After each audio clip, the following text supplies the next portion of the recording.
Uma boa tarde a todos. Nosso trabalho tem como título Biodiversidade e Etnobotânica, o potencial vegetal brasileiro na descoberta de novos fármacos. O trabalho é composto por mim, João Vitor Coutinho, pelo Nathan Lopes Chanca e pelo Michael Miranda Marvida, que foi nosso orientador. Todos nós somos pertencentes ao Centro Universitário São Camilo. Bem, a química farmacêutica medicinal ela é uma ciência multidisciplinar e o grande objetivo dela é tanto o desenvolvimento quanto a descoberta de novos fármacos. E diversas são as fontes naturais que podem propiciar moléculas, estruturas que podem desencadear um potencial terapêutico. Elas podem vir de minerais, em rochas, por exemplo, de micro-organismos como fungos, bactérias, de animais, como o porco, mas sobretudo de vegetais. O grande potencial de descoberta de fármacos, a grande maioria das vezes, está atrelado ao estudo de vegetais, do seu metabolismo secundário.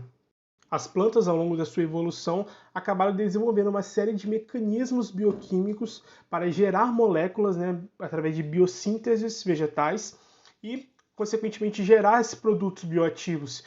E são diversas as funções que esses produtos podem apresentar, como antibacterianos, anti-inflamatórios, antioxidantes, e também como uma forma evolutiva, uma característica evolutiva, o ser humano conseguiu analisar essas estruturas, analisar o comportamento de animais, o relacionamento entre os animais e as plantas, e como que as plantas reagiam também ao ambiente e tomar posse para si dessas propriedades bioativas. É justamente através dessas propriedades, desses compostos bioativos, que se tem o acesso a tantos fármacos que nós temos hoje de origem vegetal. E o objetivo desse trabalho é justamente entrelaçar a etnobotânica, que é o conhecimento popular sobre plantas medicinais, com a grande biodiversidade brasileira e mostrar o grande potencial que o Brasil tem para ser um celeiro de descoberta de novos fármacos. A presente pesquisa consiste em um trabalho descritivo e qualitativo e utilizando os descritores farmacobotânica, biodiversidade brasileira e química medicinal nas bases de dados Cielo e PubMed, foram encontrados 48 artigos. Desses, 11 possuíam maior relevância para a aplicação no trabalho. Como critério de inclusão, foram admitidos trabalhos nacionais, completos e revisados por pares. E como critério de exclusão, não foram admitidos trabalhos anteriores ao ano de 2000, que não fossem do idioma português também, já que nós estávamos trabalhando com artigos nacionais.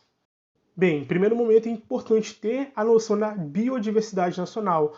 O Brasil é o país que possui maior biodiversidade no mundo, com diversas espécies, animais e vegetais, micro-organismos também, e isso apresenta uma grande perspectiva farmacológica. E como já foi dito, eu reitero que a etnobotânica, que é o conhecimento popular sobre plantas medicinais, vem sendo construída há anos e anos e anos por diversos povos, como por exemplo os povos indígenas distribuídos em diversas partes do país até os dias de hoje. E esse conhecimento vem se estendendo por milênios, onde de fato as pessoas, esses povos, vêm descobrindo como utilizar a natureza a seu favor. Sem dúvidas nenhuma, esse fato foi determinante para a sobrevivência do ser humano ao longo de tantos séculos e também para a sua evolução, até que chegássemos ao ponto que a ciência chegou hoje. E entender a etnobotânica, estudar a etnobotânica e, de fato, ter ela consolidada em materiais de divulgação científica e de artigos científicos é fundamental. Mas infelizmente, os investimentos são pouquíssimos quando a gente fala de a nível nacional, e também é uma baixa valorização, e até mesmo um desprezo por parte de muitos quando se fala de conhecimentos populares, plantas medicinais, fitoterapia. São bases um pouco mais clássicas, podemos dizer. Isso sempre foi utilizado no mundo. Porém, nos dias de hoje é muito notório um certo preconceito das pessoas quanto a isso. Vale ressaltar que a OMS, além de recomendar essas práticas e a divulgação desse conhecimento, também incentiva a busca e a pesquisa por esses conhecimentos, a consolidação desses conhecimentos em etnobotânica e a confirmação deles através de estudos de etnofarmacologia. E, infelizmente, essa carência de investimentos nacionais para esses tipos de pesquisa acabam fazendo com que muitas descobertas não sejam levadas para frente no Brasil e sejam exportadas para fora do país. E isso acaba fazendo com que muitos medicamentos de origem nacional, de plantas nacionais, sejam patenteados pelo exterior, pelos Estados Unidos ou outros países que tenham esse foco, de fato, no desenvolvimento farmacológico. E o que falta, além do investimento, é a consolidação do conhecimento nas universidades. Falta a disseminação da importância de se entender a cultura local, a cultura dos povos que estão à nossa volta, dos mais antigos, sobretudo, que carregam consigo tantos conhecimentos nesse campo de etnobotânica.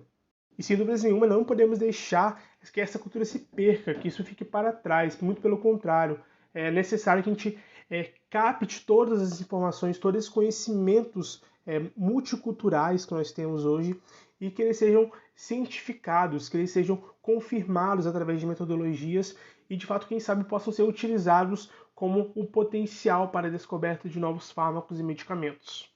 Logo, é notória a necessidade de conhecer as raízes brasileiras, as raízes culturais de conhecimento etnobotânico, e que isso, sem dúvidas nenhuma, é um mapa para novos fármacos, novas moléculas de origem nacional. Isso deve partir do Brasil. Chega de exportar conhecimento, chega de exportar produtos. É hora do Brasil, de fato, dar o pontapé e começar o seu desenvolvimento científico dentro do ponto de vista farmacológico.